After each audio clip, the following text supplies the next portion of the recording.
Börja då. Mormor, var ska jag lägga ut snusen?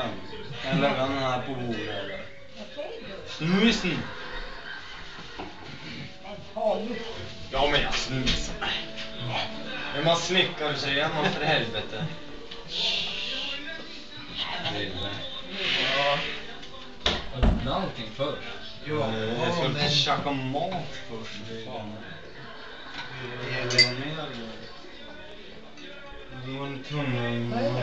Ja, ska resten äta där inne nu då? Eller?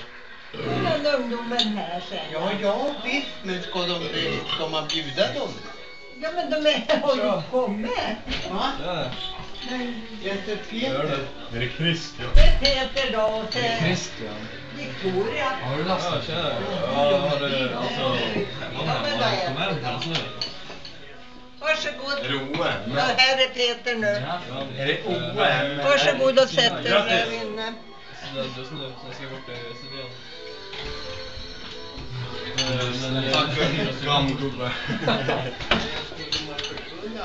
Vad fan, nu är fan bra. Det får ni försöka Jag kommer inte passa. Ja, jag vet. Jag vet. Vad jävla tjockt. Ja, du...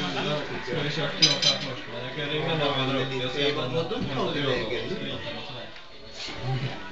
Ja, men det är ju Ja, men jag ringer Matte och hämta datorn nu och så han ska hämta mig det. Han skulle visa att han kommer hem till fiber som han borta. Ja, det är dåligt. Han har sagt upp som hem och jag vill ha det här. Jag tror det är bättre att jag står och snackar som dig. Så slänger ner och så fungerar inte. Ringer han bredband på. Ja, var det